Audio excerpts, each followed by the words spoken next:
So let me ask you a question about this brave new world of yours.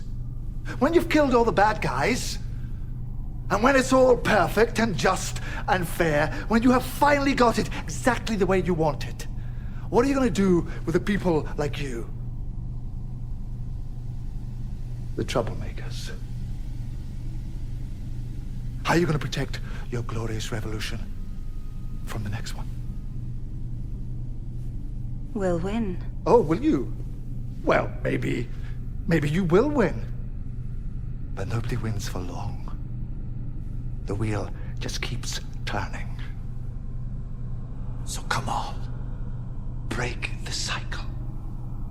Why are you still talking? Because I want to get you to see, and I'm almost there. Do you know what I see, Doctor? A box.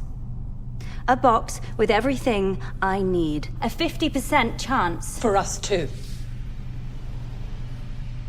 And we're off! Fingers on buzzers! Are you feeling lucky? Are you ready to play the game? Who's gonna be quickest? Who's gonna be luckiest? This is not a game! No, it's not a game, sweetheart, and I mean that most sincerely. Why are you doing this? Yes, I'd quite like to know that too. You set this up, why? Because it's not a game, Kate. This is a scale model of war. Every war ever fought right there in front of you. Because it's always the same. When you fire that first shot, no matter how right you feel, you have no idea who's going to die. You don't know whose children are going to scream and burn. How many hearts will be broken? How many lives shattered? How much blood will spill until everybody does what they were always going to have to do from the very beginning? Sit down and talk! Listen to me, listen. I just want you to think. Do you know what thinking is? It's just a fancy word for changing your mind. I will not change my mind. Then you will die stupid. Alternatively, you could step away from that box. You could walk right out of that door and you could stand your revolution down. No. I'm not stopping this, Doctor. I started it. I will not stop it. You think they'll let me go after what I've done? You're all the same, you screaming kids. You know that? Look at me. I'm unforgivable. Well, here's the unforeseeable. I forgive you. After all you've done, I forgive you. You don't understand. You will never understand. I don't understand? Are you kidding me? Of course I understand. I mean, do you call this a war, this funny little thing? This is not a war. I fought in a bigger war than you will ever know. I did worse things than you could ever imagine. And when I close my eyes, I hear more screams than anyone could ever be able to count. And you know what you do with all that pain? Shall I tell you where you put it? You hold it tight. Till it burns your hand.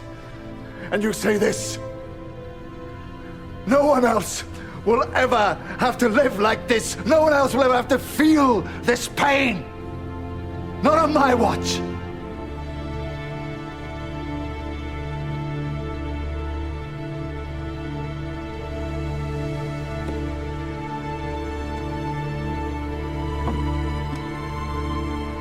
Thank you. Thank you. I'm Rupert Booth. Welcome to Time Ram, where we ram an inappropriate doctor into an inappropriate story, inappropriately. And tonight, we're putting the Seventh Doctor into the Zygon Invasion, which is an amazing Capaldi story, isn't it? Yeah, it's brilliant. Yeah. Really, really brilliant. It was one of my favourites. Every time I watch it, I go, yeah, that's really fucking good Doctor Who. Yeah. And just good storytelling in general. Yeah. So, how are they going to fuck it up in the late 80s? Well, that's the thing you say. I mean, you're saying it's a great story, but I think That's what the problem arises, isn't it? That's what's gonna happen in the Capaldi first kind place. of makes it. I don't think that would Really? have even worked if it had been like David Tennant. I think he'd have gone Really? totally over the top with the speechifying, and I think it would have lost it. I think Capaldi makes it. The speech at the end is electrifying, and that is what he brings to the table. Which, to be fair to him, Sylvester McCoy is not going to. Not going to manage. No. So that's a shame. It is a shame. So we've lost that. Jolly good. The production values are out the window. It's all going to be OB video. So, shall we just give our verdict now and move on to the next one? Okay. Or shall we drag ourselves through 1980? 1980, which year is it, lads? I was thinking Battlefield, because that's where McCoy gives his anti-war speech at the end of it, doesn't he? Yes. He does, doesn't he? Yeah. That whole "their eyes turn to cinders." Yeah. And these the weapons you use. Yeah. That's exactly what Harry will be. Yeah. Yeah. Worked for me. I'll check see if we've already used it on something, which, we probably will have, but I'll have a look. Bear with me while my steam-powered computer warms up. In the madness! Remember Baden and my mighty ass. Yes, remember Baden and his mighty ass. I don't know how that's going to affect your computer, but I don't know what Baden's mighty ass can do. I mean, it could hurt, It might. It might. It is a mighty ass.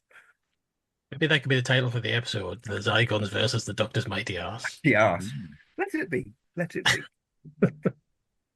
Baz doesn't know. Let's just say Battlefield. I'm trying to open this fucking thing. It's not doing it yet. Frankly, we're going to have to... Mine's open. Let me look. All right. What are you looking for? I'm looking for what Sylvester McCoy's we've already done. What Sylvester McCoy? What Sylvester McCoy stories we've already slotted? I can't help with that, can I? Oh, okay. We used Battlefield for the Green Death. So in terms of four-parters, we've still got Time in the Barney, which obviously that's not going to work.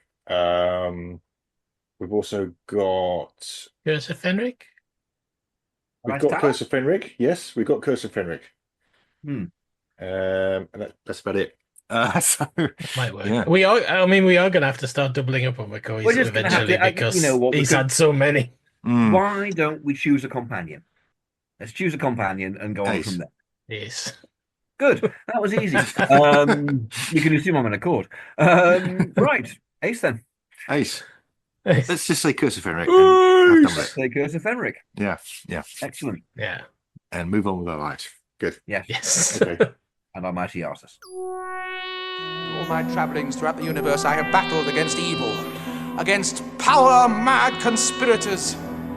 I should have stayed here. The oldest civilization. Decadent, degenerate, and rotten to the core.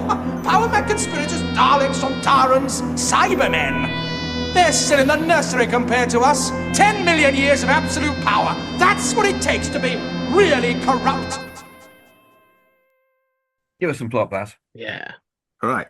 Hit me with story, baby. Okay, Level me up with plot points. It's a bit awkward because we have a flashback to Day of the Doctor, which, if you recall, is a third Doctor story. The third Doctor story that introduces the Zygons.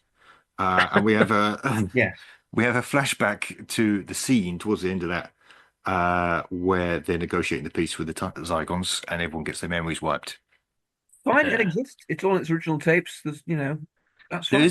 There is a slight issue in that since then we've had Terror of the Zygons, in which everyone's forgotten about the peace treaty that they've negotiated with Zygons living on Earth, and another set of Zygons turns up and starts using the Loch Ness Monster to kill people that happened in the Sixth Doctor era. And now we've gone back to the earlier version. Right. Precedent. Cold War and so on. Yeah. Is that referencing Doctor Who and the Silurians or Warriors of the Deep? It's all referencing the Silurians, isn't it? Yes. Ignore the later one. Right. Therefore, that's the logic I'm trying to build here. So basically, we could just say Terror of the Zygons is fine. We're fine. It's all fine. All right. It was Time War. It's a separate faction. At some point, the Doctor saying, "That was a separate faction." Yeah. They're the green Zygons. That's the red Zygons and the green Zygons. Yeah. It's like if we didn't have any communication across the planet. You know, it's like if something happened in Australia, some Zygons happened there, we wouldn't know fuck about it. Yeah. Those were the Obviously, C. it's happening in Yeah. Those were the C Zygons, and now Sea these are Zygons. the The B B Zygons. Zygons. One day we'll get to the A Zygons. Where the Zygons?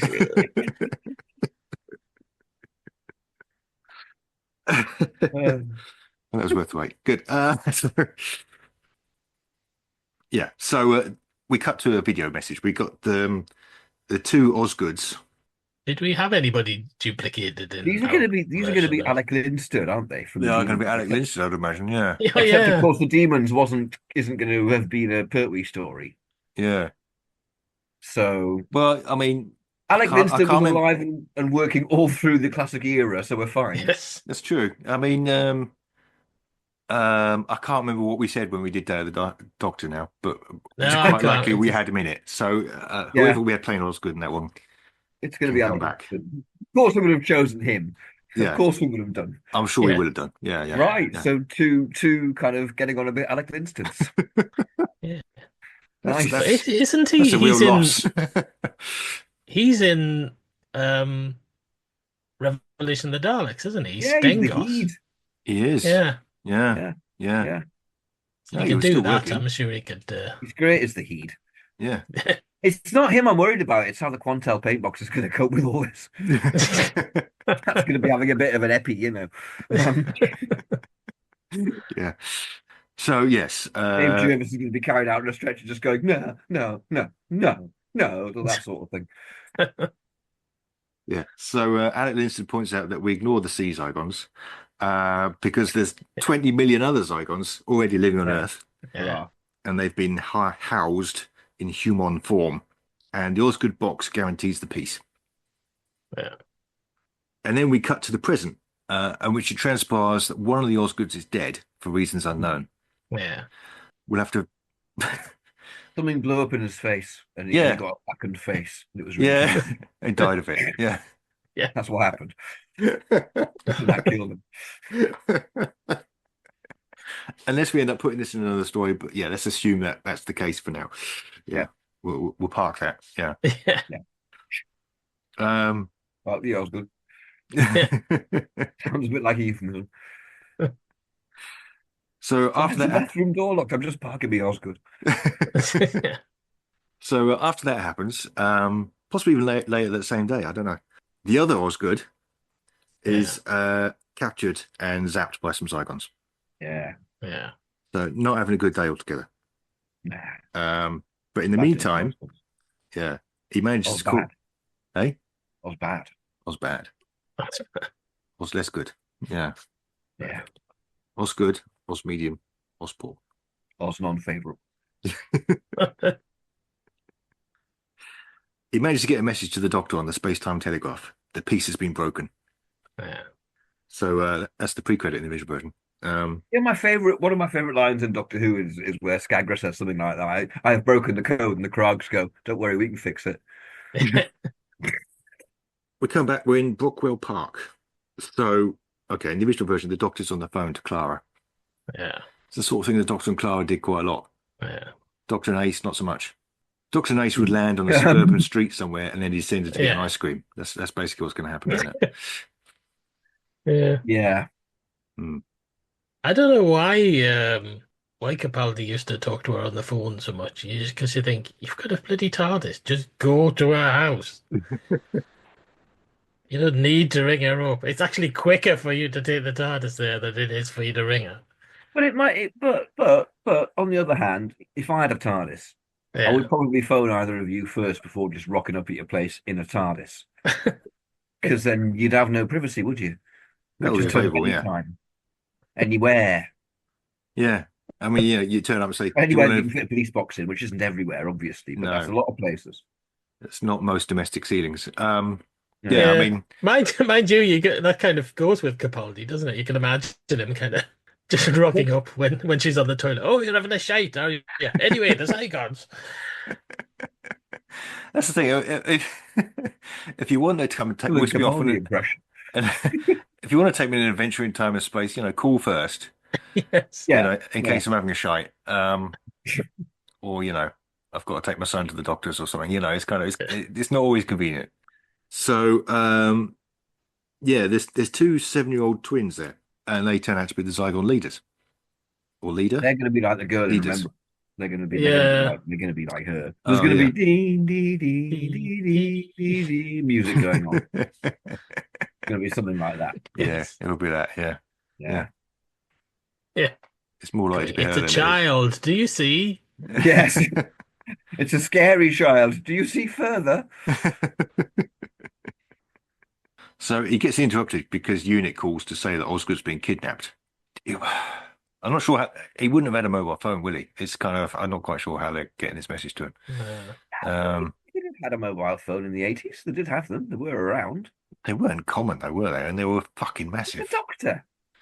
Mm, Yeah.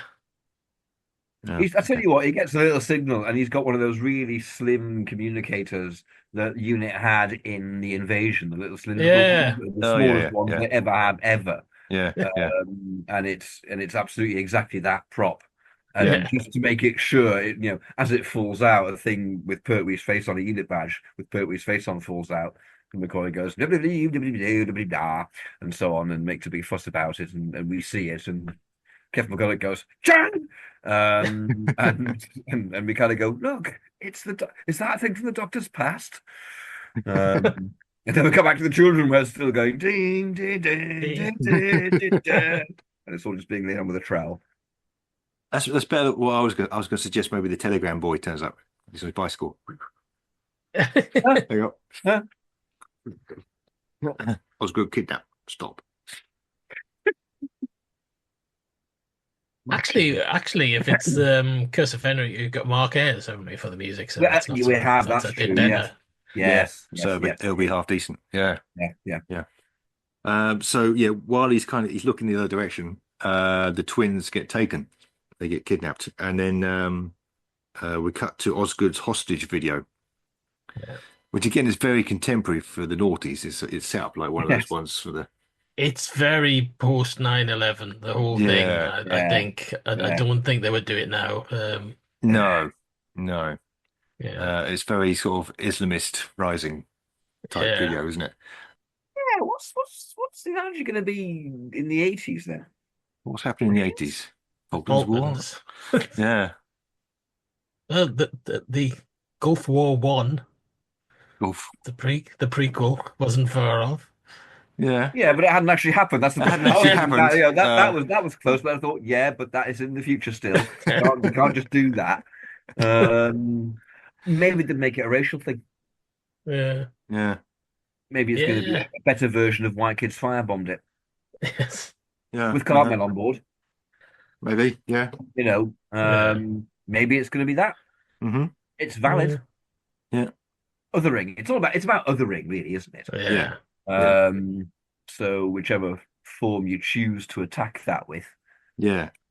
I mean, this is a story that refers to contemporary events, which are now we've moved it, so it's kind of Yeah. It's have to replace yeah, difficult. the Greg's pasty blight. You just did that shit. It's fine. Stop. I was thinking what was going on at the time, fall of the Berlin Wall, but then it wouldn't have happened yet when they were making the TV series. Late 80s. There's not a lot going on, is there? It's fairly quiet. I mean, Got Gorbachev around, and everyone's just like chilled. Yeah. Like, I suppose we were still freaking out a little bit about nuclear war. less so though. Yeah. Less so. It peaked with Threads, and then after Threads, we all kind of got over it a bit.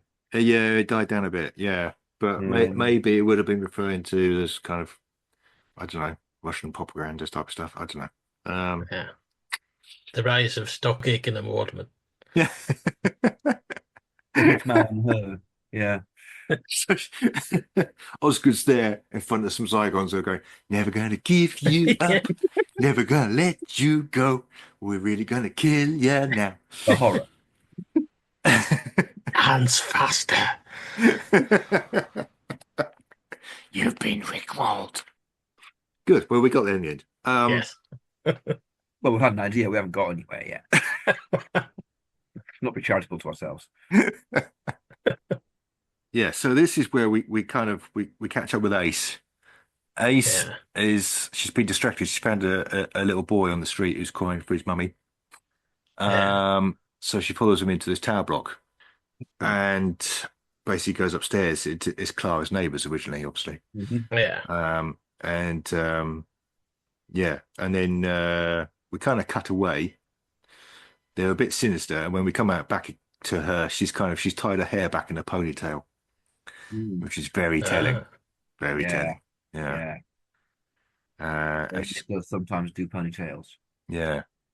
And she's got bright red lipstick on. She's got bright red lipstick on. She looks a bit different to normal. You're like, hello. She's written the words "I'm a Zygon" on her forehead. Little giveaways. Yeah. Just little things. Kind little of, things. Ooh, Yeah. there's something strangely wrong about you. I can't quite put my finger on it, but hey, Maybe it's the suckers. maybe the suckers. Yeah. She rejoins the Doctor, and they go to Unit, where they meet, I don't know, Bambera? Bambera. Yeah. I really like Bambera. Why haven't they brought Bambera back? I'm a fan of Bambera. Yeah. We might have brought her back in the Green Death. I can't honestly remember. Oh, we We have, brought yeah, but her why back. haven't they? Oh, haven't they? She's got her own audio series coming up, apparently. Right, but Big why haven't Finish they brought used her back on telly? I don't know. They did cancel the series in 1988. Brought Unit back. Well, actually, I've just thought we could have quite subtly, we could have her Ace sort of referring to the Doctor as Doctor rather than Professor, and he's thinking, Nice. Ace would call me Professor. Very strange. Important plot point. I'm going to go.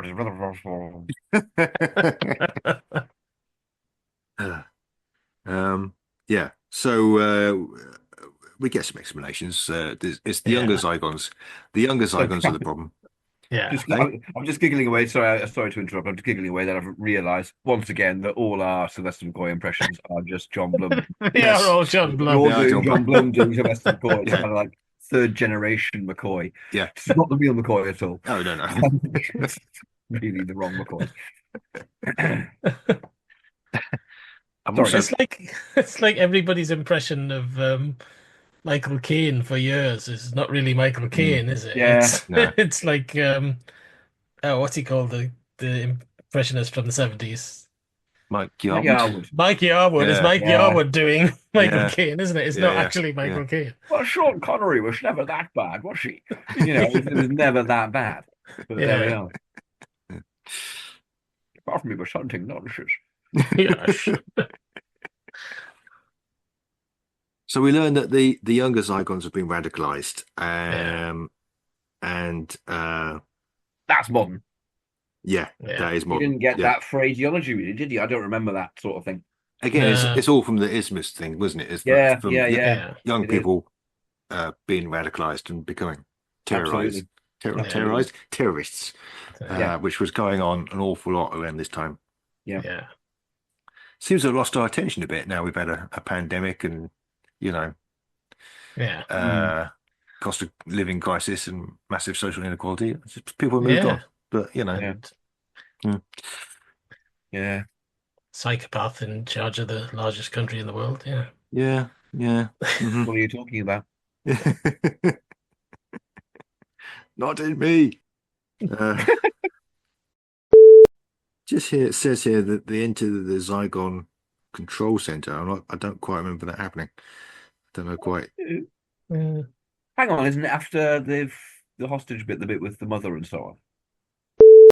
Bit that makes sense is the Zygons have been radicalized, and we know that the Osgoods were the peace.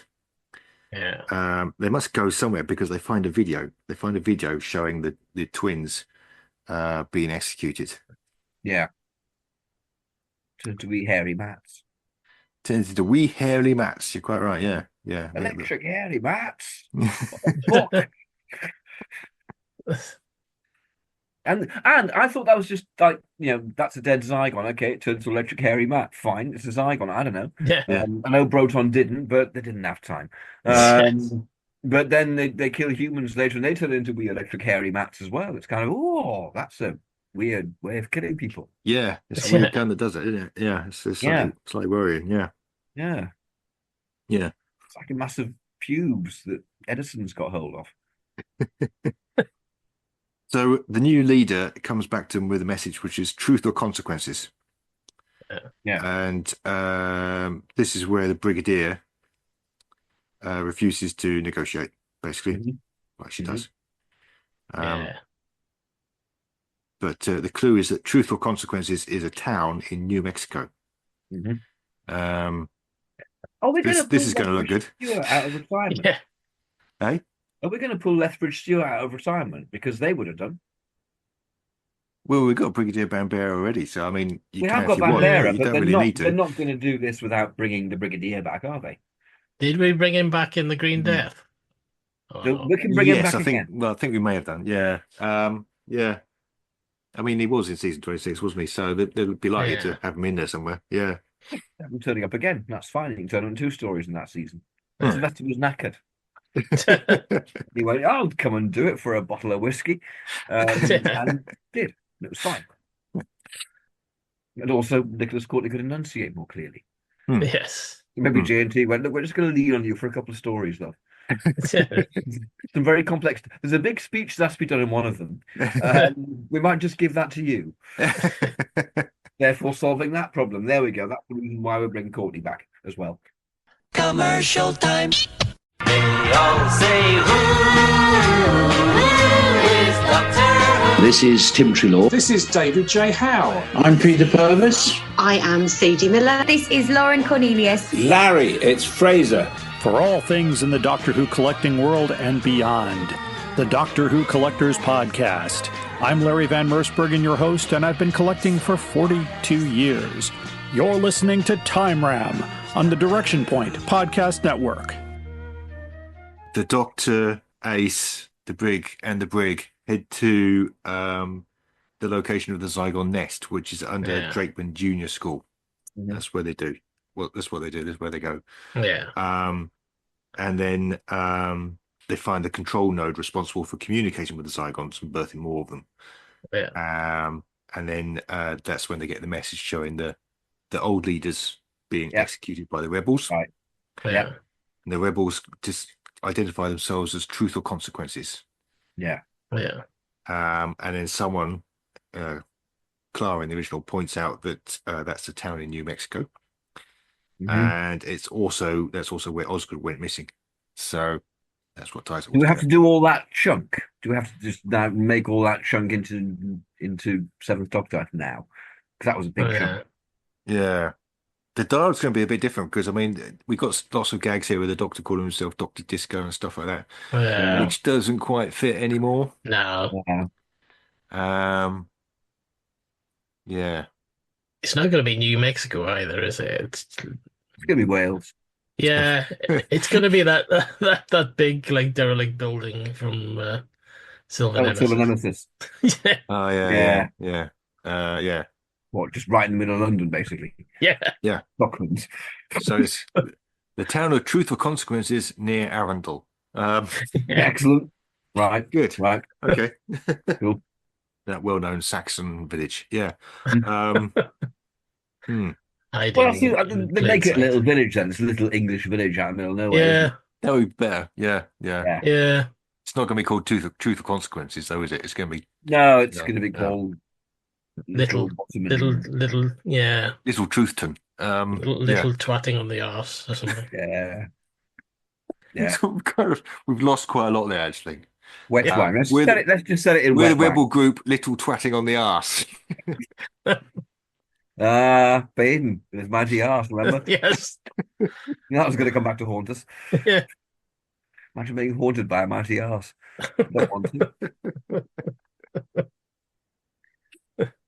It'd be like the brain from the planet Ours. He'd be sort of swatting it all the time. You know, fuck off. He would fly. And then at the point where we got a cut off, you were talking about getting the Brig to replace Sylvester McCoy in that final scene. Well, as I was saying it, I suddenly thought, you could really sell that scene. You could give him a good send off. Yeah. And it would be said better than McCoy saying it. So the Doctor just gets clonked on the head shortly beforehand, and that's I think he just sits down. He just has a little stool with him. He just pulls a stool out of his jacket and just sits down and goes, "Brigadier, off you go. I've stage managed all this because I'm like the fucking master manipulator, me." And Courtney goes, "Right," and strides in and declaims. Right. Okay. Yeah. For a good 10 minutes. Yeah. And wins all the awards. Okay. Good. That's jumping ahead, I admit. We don't have to do that. A little, yeah. All right. Well, we'll come back to it. While I was having fag, I did think to myself, okay, this means that basically every time we get a unit story in the 80s, it's going to be the Brig's coming back. We'll just bring him back again and again. Eventually, it's even more of 80s Doctor Who than any incumbent Doctor. Cumulatively, it's been a fantastic amount. It does seem to be the way it's going. Yeah, without being quite so much of an established character as he was back in the day. Yes. So like, hey, let's bring the Brig back. That guy who turned up once in a Hartnell story. Yeah. Yeah, he wasn't in any third Doctor stories. It's funny. Where we're going to have to write a book about the entire new time ram chronology we've invented here. A new episode guide. Yes. Yeah. Mm-hmm. Yeah. Even better if we could get Jean-Marc Leffissier to do it. Is he still around? I don't know. So someone goes to Truth or Consequences. Or Little Twattington, whatever the place is. Call it. Let's do that. They get on the plane, off they go. They get a taxi. Kate in the original, obviously. Meanwhile, the Doctor goes to Mezistan. Another village? A neighbouring village? A village on the other side of London. Yeah. It's the other side of London. It might as well be on the other side of the world. It could be anywhere. The other side of the M25. You're not going to get there within a day. Yeah. That's not going to happen. Uxbridge goes to Uxbridge. Yeah, Uxbridge. Ideally on the tube, but it's a really amazing unit commandeered tube. It's got like kind of unit markings and shit. All right, yeah. You got lots of scenes of the Doctor on the replacement bus service. That happened to me the last time I went in that direction. That absolutely happened to me. So yeah, standing there going, "I'm the president of the world." Yeah. Get the exciting unit music going. While they're standing on the bus. I'm standing at the tube station, just kind of waiting, looking at the display, kind of going 5 minutes. Yeah. I'm just looking forward to the scene where the bus gets shot out of the sky. That's going to be amazing. Work around to that. Yes. Actually, I know exactly what it's going to look like. It's going to look like Down from the Bannerman. It's going to look like Down the Bannerman. Yeah, that's what it's going to look like. Yeah. Assuming we'll get the bus up in the sky in the first place. Yes. That's the problem with buses. Maybe he soups it up. I don't know. Well, I'll go back to my unit bus. There we go. It's got rockets. Yeah. Yeah. Okay, so he goes to, where is it? Uxbridge. Uxbridge. It goes to Uxbridge, which is where the Splinter group is. Yeah. They've taken hostages there because it's a lawless place, Uxbridge. That's Robert Lindsay as the lead Zygon. That'd be great. We'll make it 2 sick men. Yeah, it's too. He'll get it paid back in a couple of years when he does GBH. It'll be fine. You have these two groups of Zygons just really. What you mean? All this time we've been living like 20 miles away from each other. It's not so much 20 million Zygons now, is it? It's more like 20. It's about 20 Zygons. Yeah. Right. Okay. We'll scale it back a bit. That's only sensible. Yeah. Maybe it's 20 Zygons in every major city in the world, though. Yeah. So in total, it's a good 1,000 Zygons. Yeah. Right. Okay. We haven't cast much, have we? We haven't. Robert Lindsay. No. Who half the time is going to be being played by Sophie Aldred anyway. Yes. Which is a shame. I mean, to be most of the time, I would say. Yeah. And I think the rest of the time is probably buried under Zygon makeup. Yeah. So therefore, following our Helen Mirren tradition, absolutely, Robert Lindsay. He's in it for about a second. Yeah. Let's get Robert Lindsay, put him in it for a second, bury him in foam latex, and then replace him with Sophie Eldred. Mint. Like I say, karma will come back to him when he does GBH. It'll all be good. It'll be fine. We get a mention of the gas called, I think it's Z67 or something like that. Yeah. Which is like a nerve gas, invented by Harry Sullivan, apparently. Indeed. Only affects Zygons. It gets mentioned in passing. You think it's going to be significant, So Let's go around at this point. We can bring Harry Sullivan in. Let's do that. Yeah, we can. Was he, he was still around. Yeah, alive? Yeah. I think. It's sort of early 90s, wasn't he? Early 90s. Yeah. Right. Excellent. Harry Sullivan. All right. Yeah. Maybe he turns up with his gas. He's got a medical problem. I was thinking more of a cylinder. Okay. I don't know, maybe he just fermented with his internal yeasts. I don't want to think about Harry Sullivan's internal yeasts. Just plugs the gas bottle in. Yeah, there we are. Decants a bit, and then that'll melt them. What the fuck is wrong with your stomach, Harry Sullivan? That'll melt them. Shit. Lady White hands, not touching that.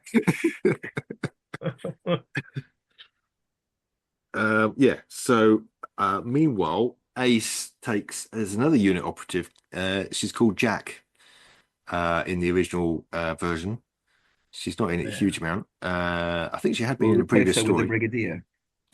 Well, good luck with that, because Ace takes her to this place where the little boy disappeared, with the scary neighbours, and they've got a secret base there. Yeah. Turns out the lift kind of takes you down to this kind of secret Zygon base. Yeah. Meanwhile, the Doctor is in Uxbridge. Uxbridge. Yes. Uxbridge. The Doctor's in Uxbridge. Yes. Yeah, the Doctor's in Uxbridge where he meets Colonel Walsh. So we can cast Colonel Walsh or not. Okay. Oh, what are you thinking? Okay, no, that's fine. Michael Elphick. Michael Elphick. Wow. Yeah. That'd be quite good. Yeah. Yes. Yeah. Never been in Doctor Who. No. No. Yeah. Mind you, the perfect part for him is Glitz, and Tony Selby is the perfect actor for Glitz. Yes. They're kind of like, you know. Yeah. Mm-hmm. Yeah. So they're planning to do an airstrike on Uxbridge. But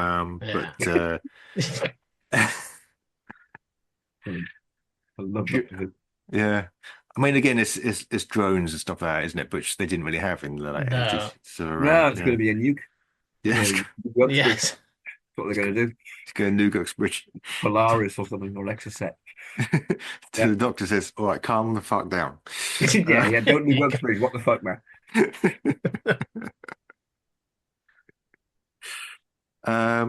Who's gone to Truth or Consequences? Ace. No. It's one of the Brigadiers. One of the Briggs. Bambera. Okay. Didn't Ace go there as well? No, Ace is in the block of flats. Oh yeah. She's Jack. going to be a pod in a bit, isn't she? The Brig, apparently. Yeah. Okay. That'll be merciful release. So the place is deserted. And she bumps into the local police commissioner rather than the sheriff. And we start to hear about a bunch of old people that moved in years ago. And when the murders started, they turned into monsters. Maggie Philbin in a piece of stunt casting. Maggie Philbin. Yeah. You can have Sarah Green. Yeah. Maggie Philbin. Could Maggie Philbin act? I don't know. Could Sarah Green? Who knows? Yeah. And Osgood was there as well. So that's kind of going on. So the army enters this Zygon occupied village in Uxbridge. Yeah. And village in Uxbridge, right? Yeah. I think it's Uxbridge itself, but all right, it's a village. All right, just Uxbridge, yeah. It's quite a large area, though, isn't it? It's kind of a bit difficult to hide your terrorist cell. Isn't it? Mm. Is the point. Yeah, it's a bit suburban, Let's isn't fudge the issue. It's just, we'll call this the Uxbridge fudge and move on. it? Well, you like a bit of Oxford fudge. Oh, yes. Oh, Oh, yeah. get that down, you. Don't want to go that far. That's why the Zygons went there. Absolutely. The fudge. Yeah. Uxbridge fudge. Oxford fudge. Yeah. Yes, sure, Uxbridge fudge. Not for nonsense. Not for nonsense, though. No. No fudge for nonsense. Fudge that. Etc. We should make an advert for that. George Uxbridge fudge. Not for nonsense. This is the Doctor. Present by behind Maxwell Tylos. Keeper of the legacy of Rassilon. Defender of the laws of time. Protector of Gallifrey.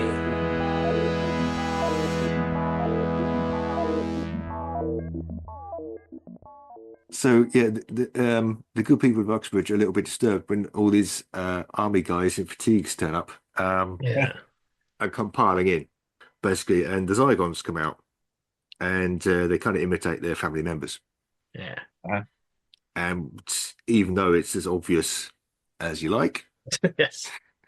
they still manage to turn the troops against Colonel Walsh, and they all go inside this house. Yeah. Yeah. Where, you know what's going to happen. Fire that soldier. Come and have some fudge. Not you, you're a nonce.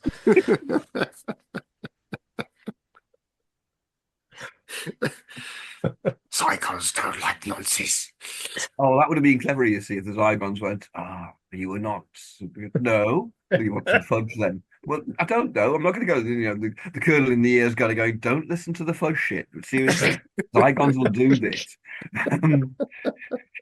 It doesn't mean you're a nonce just because they say so. No, but I bet I could. Yeah, I'm just going to have some fudge, and then no one will think I'm a nonce. Really? Don't have the fudge. Oh, don't have the Zygon fudge nonsense. Just you know.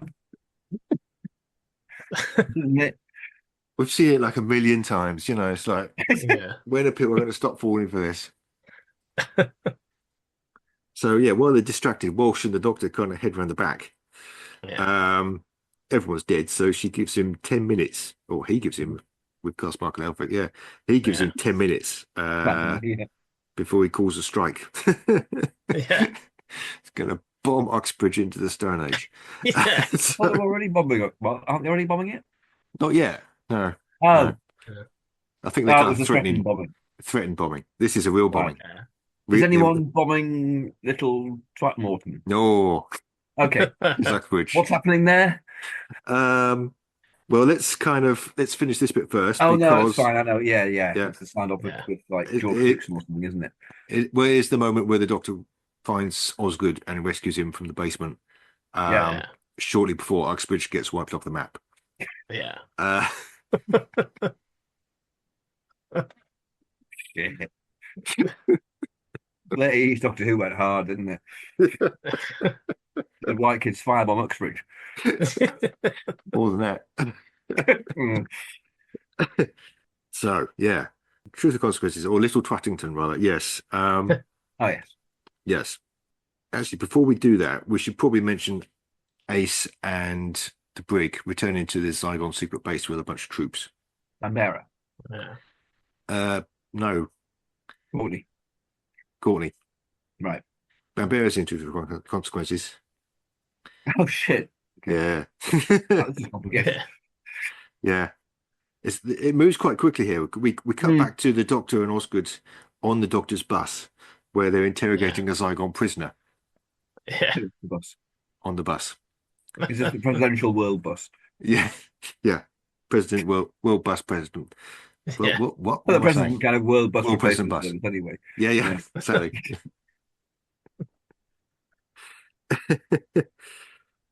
And we do get some scenes here because obviously one of the Osgoods was a Zygon, the other one was a human. The Doctor's trying to get Osgood to admit which one he is, which you won't do.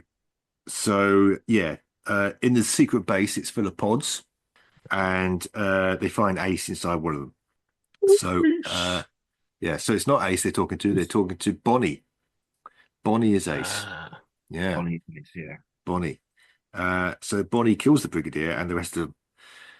Shall we say that Bonnie doesn't kill the Brigadier? Bonnie doesn't kill the Brigadier. That's not going to happen. No. Bonnie kills Bonnie most tries of to kill the Brigadier. Yeah. And the bullets just bounce off him. Yeah. Because he's got to that stage now, he's vitrified. But no. No, it's fine. She kills most of the unit guys, but the Brigadier hides on top of some tarpaulin trucks and slips away. It's fine. Next to the pods. Next to the pods, yeah. Yeah. Could he not just hide on a pod? He could do that, yeah. I'd like to see Nicholas Courtney sprawling on a pod. Okay. Only from certain angles, I admit. So this is where we come back to truth or consequences, I think. Yeah, so the Zygons wiped out the town, well, the village, Little Twattington. Yeah. It's not very well for villages, is it? All parts of London. Yeah. Yeah, exactly. And it turns out that the police commissioner is one of them. Yeah. Who's the police commissioner then? Is it someone? Let's have someone from the Bill. Okay, who was in the Bill? Actors. I never watched it. Nor I. Okay, that's useful. Right. Let's have the legs title sequence of the Bill. And that's what. That's just two legs walking away from you. Two legs walking away, walking towards you, walking away again. You know, what's going on? That's what they are. It's a Zygon that's gone wrong. It's just a big pair of legs. It's just legs. Yeah. Right. Okay. Yeah. Yeah. With dramatic, legal music. Well, that makes about as much sense as anything else we've said tonight. Okay. Yeah. Absolutely. Absolutely.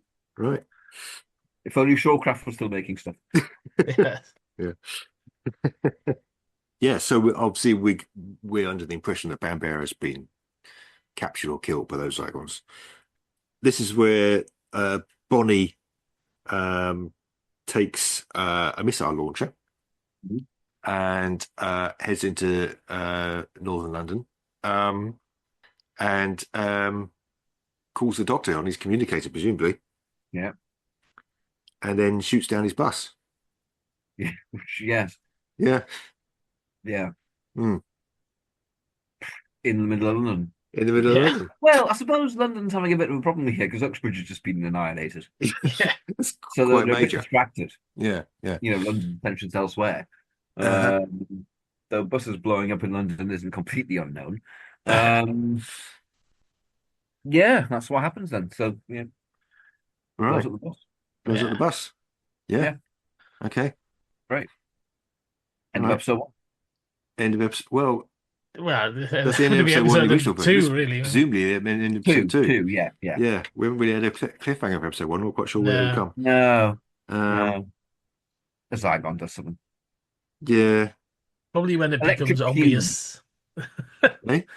Electric pubes. Electric pubes. Yeah, there you go. That was the cliffhanger. Yeah, that's fine. We're good. Oh, yeah. The old leadership gets turned into electric pubes. Electric pubes. Right. Zoom in on the pubes. Zoom. Yeah. Yeah. Nice. Yeah. Doctor's horrified face. Pubes. Wasn't that series of dirty videos you used to see in video shops in the 80s? Indeed, I was thinking the same thing. I was thinking exactly the same thing. Yeah. Yeah. With VHS. I think that gag falls into the you had to be there category. In the 80s, in a video. Yeah, just to specify in the 80s. I bet Edison produced electric pubes in like the 1900s as well, though. Yeah. Like 8 mil, and only about 5 people saw it. Everybody's fortune. Go back to electric elephants. Oh yeah, there's that old argument whether the pubes should be AC or DC. Yeah. You are disgusting. Okay, so we come in episode 3 in that case. Yeah. With some scenes with Ace trapped inside her own mind. Yeah. Yeah. And she's a bit. Her mother's going to be there, isn't she? Who's going to be there? Her mother's going to be there. Oh, okay. Bound to be. Trying to distract her. Right. Should be surrounded by her memories. Yeah. Personified as people. That'll be going on. There'll be some psycho angst. Yeah. Definitely some angst. Because it's hers. Yeah. She's been a bit cleverer than usual because she's is. she's kind of manipulating Bonnie's mind to kind of knock her aim off. Mm. Gives the Doctor a few extra vital seconds to get off the bus. Yeah. But fortunately, he's got a parachute. Yes, the parachute bit. You know, obviously that's. I quite like the idea of the Doctor leaping off the top deck of the bus and just go with the parachute. You know, With his umbrella. Why not? Yeah. What the hell? Hanging onto his umbrella. Going. But it'll have a massive question mark on it, of course. Yeah.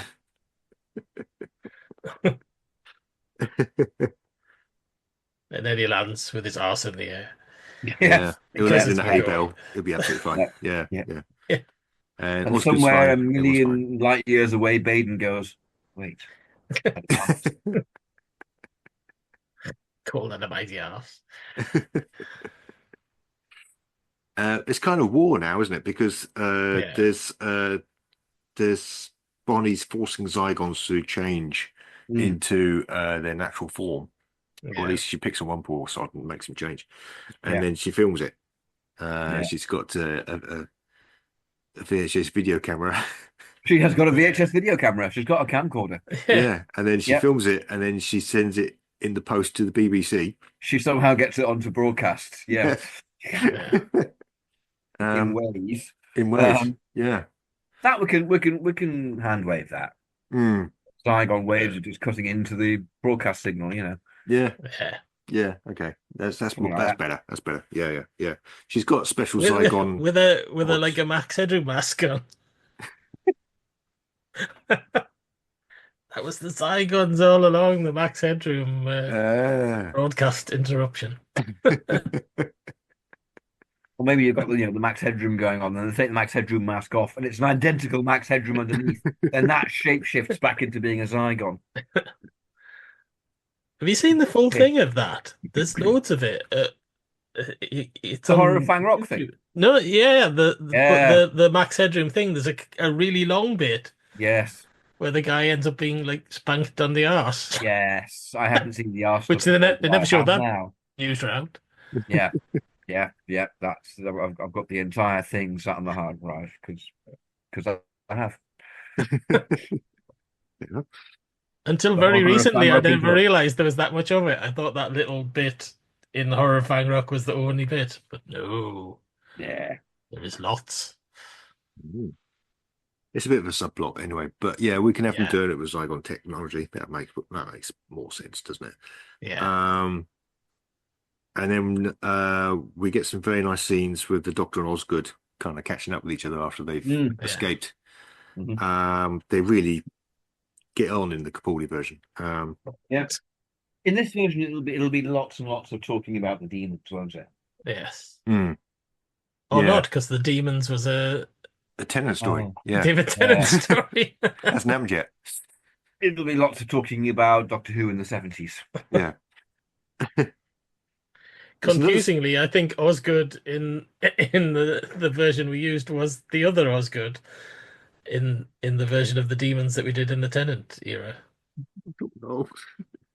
Or possibly not. I don't know. I can't remember. And we'll call that the Osgood conundrum and move on again. Yes. It's breaking my mind. You realise by the end of Time Round, the whole thing, I'm going to be saying that all the way through, and it doesn't matter. That's fine. We're good. Somebody else can work it out. Yeah. The Time War. We get some scenes with Bonnie here. She goes back to unit and she collects the Osgood box. Well, she tries to collect the Osgood box. It's not there. And that's when she talks to the Doctor via, I guess, some Zygon tech again. Zygon tech. Yeah. Zygon tech. Zygon tech. Yeah.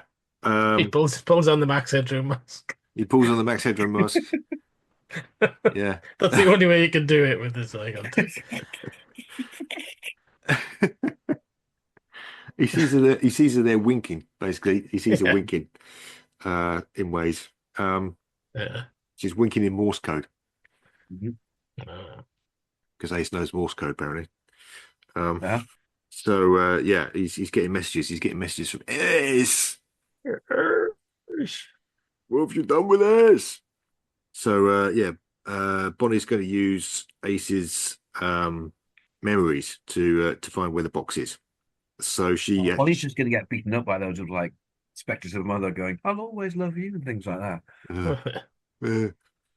Yeah.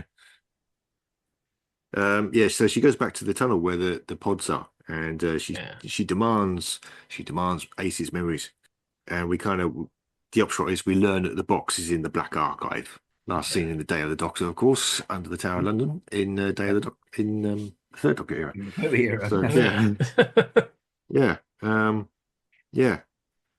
So it's just basically a box. It's a box with a button on it. Yeah. And it ends the ceasefire, and then all Zygons will be revealed.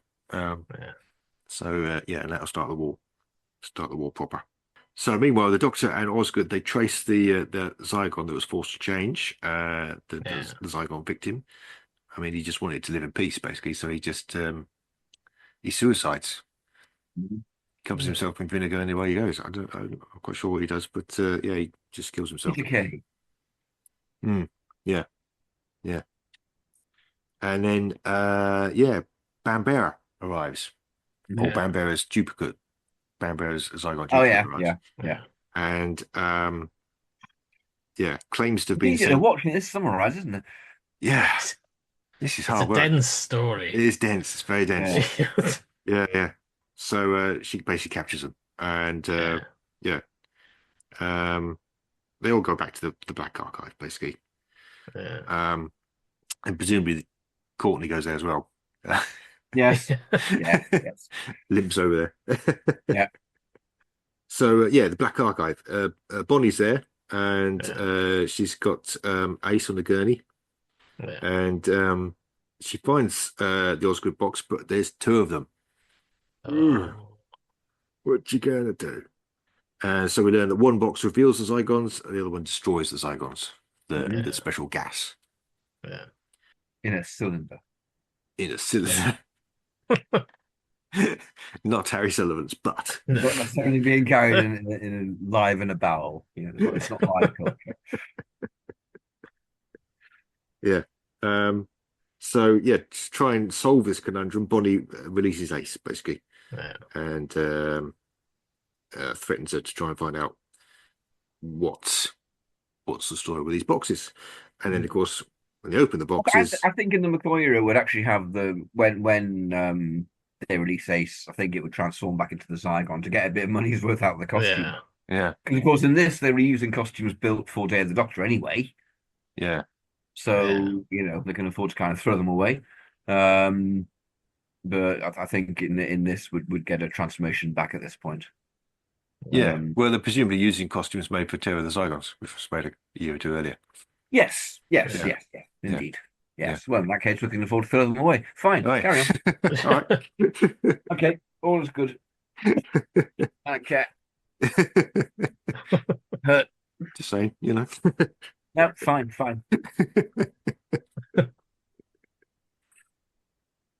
It gets really complex with the buttons. There's two buttons in the boxes. One is truth, one is consequences. And when Bambera marches in with the Doctor, it turns out she's not a Zygon after all. Shame. Oh, shame. She kicked that Zygon's butt. She was fine. She's ready to use the gas. You see, if that Zygon listened to Babe, she wouldn't have been able to kick his butt. Yeah. But would have been resistant. Too weighty. Resistant butt. Yeah. So we got Bambera and Bonnie both going, which button do I press then? And the Doctor sits down on a little chair. The Doctor sits down. I think that the Brigadier should talk.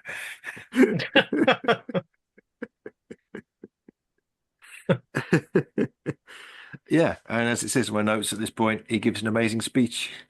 Yes. Which is hard to summarize. It is. And it's great. And so much of it is down to Capaldi. It's a great speech. It's a well-written speech, of course. But he really does push it. Yeah, it's great. He basically says, once you've made everything perfect and and lovely and how you want it, what are you going to do with the people like you? In this version, it is going to be McCoy giving his battlefield speech, isn't it? Yeah. Yeah. Would press that button. Yeah. Yeah. Yeah, it'll be shorter. Yes. It will be It'll shorter. have to be. Yeah.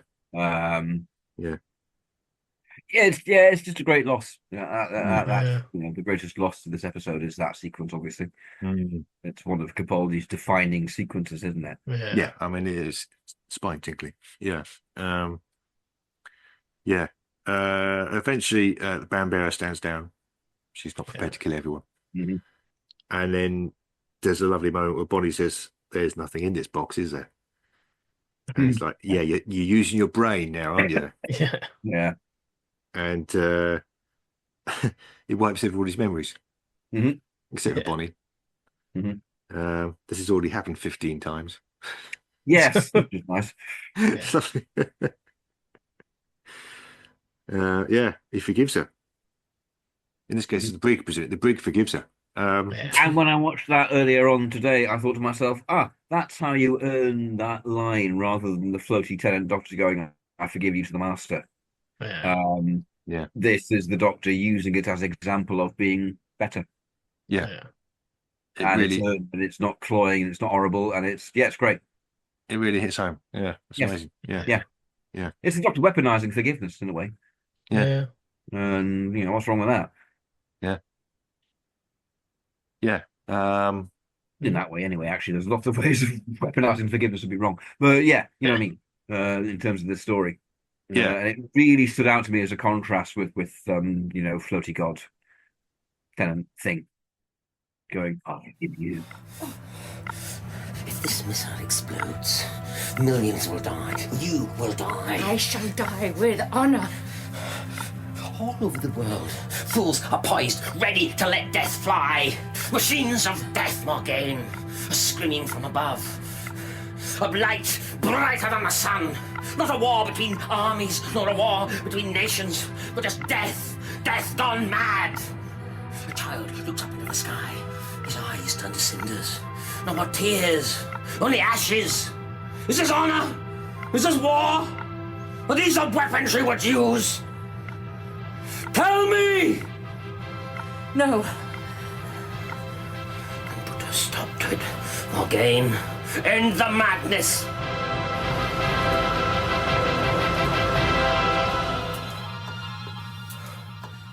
This story, I mean, it's very much, it's about the politics of the time. It's about Islamist extremism, which at the time just seemed intractable. And this speech is obviously, it's not a complete solution, but it's going a long way to trying to find a solution to that problem. It's a bit of common sense, isn't it? Yeah.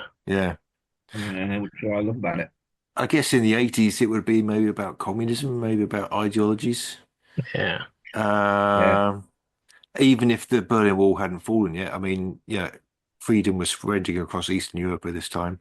Gorbachev was there, Glasnost, great. Perestroika. Maybe a bit about that a little bit, about. I think so. Finding new ways. The Cold War. The end of the Cold War. I mean, the Capaldi one. Their problems. The Capaldi one really is kind of towards the end of that sort of thing, isn't it? Because you'd had a lot between sort of 9/11 and then you'd had a lot of like Battlestar Galactica and things doing this enemy within stuff. There'd been almost too much of it in science fiction. And this was kind of like Moffat going, "No, here's how we do it." Although it's not Moffat, but it's been a lot of it is Moffat. I mean, he co-wrote it, didn't he? He gets a co-writing credit. I think he did a lot of this. I think a lot of it's him. Particularly this final speech, actually, I think a lot of it might be Moffat.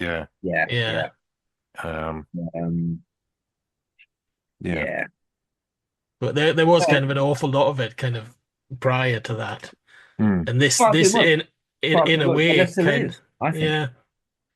in a way, this kind of I think possibly a lot of science fiction series and that looked at this and kind of went, I don't think we can top that, really. It's kind of a definitive statement on it. It really is, and it's proper Doctor Who for it as well. For doing that, taking that approach. That It's line. it's extraordinarily ambitious. That's what Doctor Who does. That's what the Doctor does. Yeah. You know, it's that speech and the whole theme of the story is beautifully anti-establishment to me. Yeah. And again, that to my mind is what the Doctor is or should be. Yeah. Which I think is why I was so annoyed at Whittaker's Doctor being really into Amazon, space Amazon. Oh God. Yeah. Kablam! You know, I just thought that really hurt. That's got no. That episode is such a betrayal. The Doctor's going to bring down space Amazon. Yeah. Surely. Yeah. I think it was naivety rather than deliberate, you know. I think they were trying to come up with a deliberately twist. championing that. I'm sure it wasn't deliberate. I mean, yeah. All right, well, it was deliberate in that everything you write is deliberate. Yeah. It was inept. I would say it was inept. Yeah, on every level. Yeah. It was. You know. Yeah. Not the Doctor to me, but this very much is. I say that purely, you know, to contrast this, which really is the Doctor. Yeah. Hey ho. Yeah. Yeah. I mean, at the end there, he goes, you know, guess what? I forgive you. You know. Yeah. He's just the adult in the room. Yeah. And Bonnie steps back from the edge. She stands down the rebellion. Mm-hmm. It works. And after that, that's the crux of it. Really, there's a few extra scenes. Obviously, there's a bit with Doctor offering Osgood a place in the TARDIS. Yes. Maybe Ace is looking at Miss Gans at this point and going, "Really?" But and then Ace blows up and Osgood's face gets blackened and it's just going, oh no. Osgood. And then Bonnie turns up. Bonnie turns up as Osgood too. So there's two Osgoods again. They're going to guard the peace together, which is beautiful. And that's where we leave them. Yeah.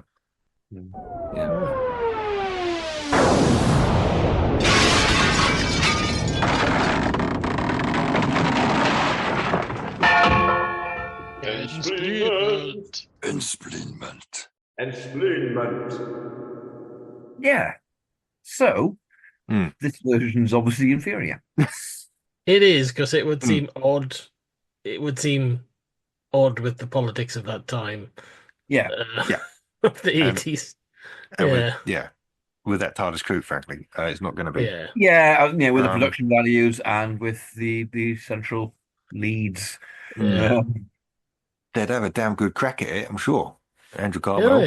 I think it would be seen as a classic of the McCoy era. Yeah. It might well be.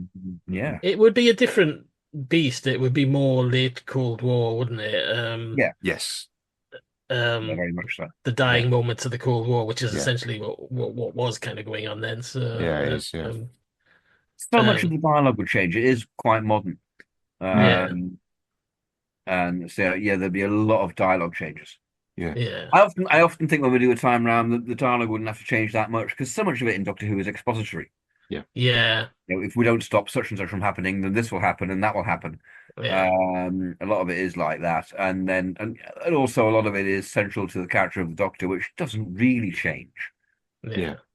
Or didn't anyway. But this would be very different. It really would. One of the most different ones we've done, I think. And we've really struggled to kind of come up with ways in which they would do it. It's kind of, we changed the plane to a bus. That helped. We changed the plane to the bus, so that's good. Yeah, we get Zygon Fudge. Zygon Fudge. We've got Zygon Fudge. Yeah.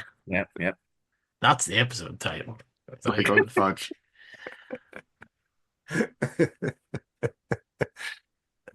They call it Zygon Fudge, and if you gave it a nudge, it'll dance. It's not for nonsense.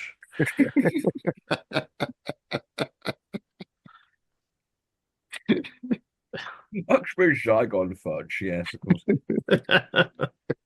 Right. I'll do numbers, shall I? Yes. Yeah, you might well.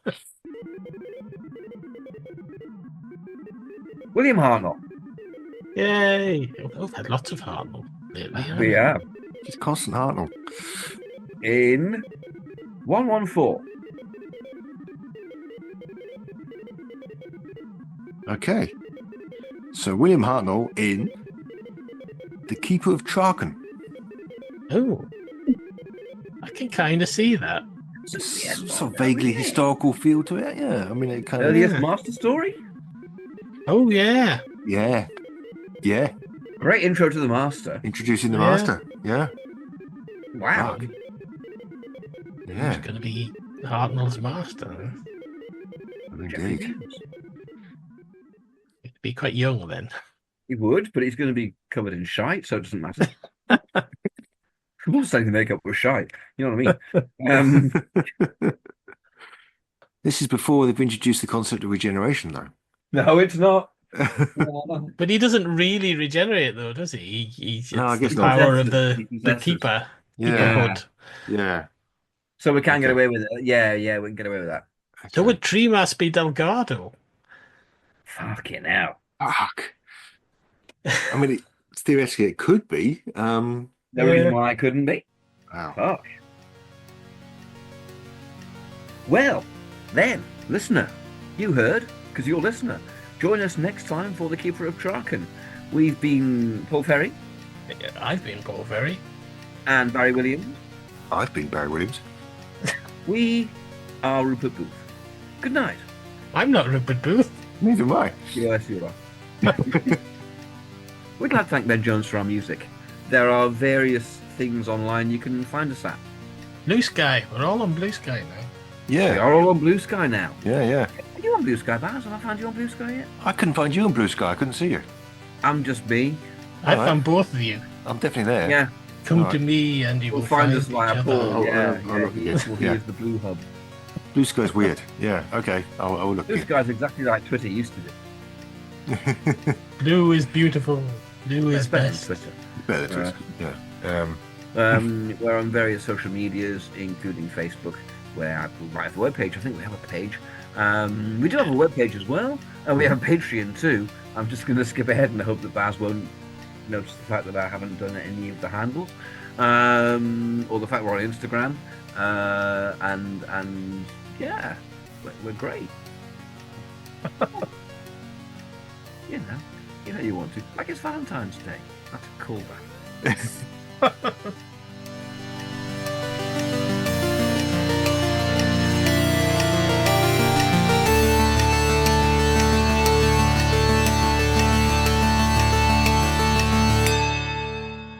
Time Ram! Commercial time. The man was clutching an amulet which hung around his neck.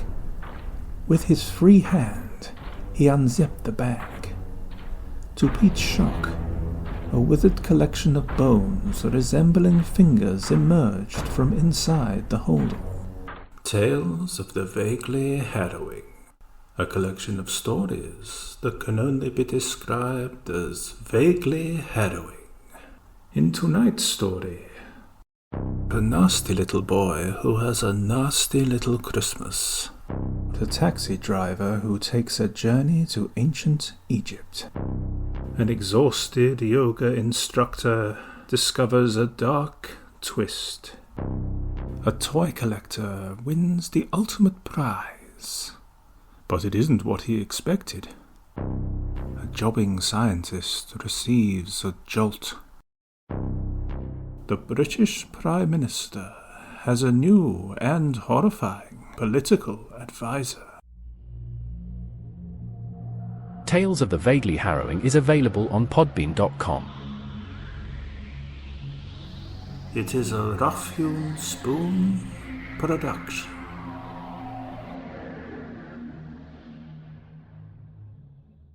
Direction point! Direction point! A Doctor Who podcast network.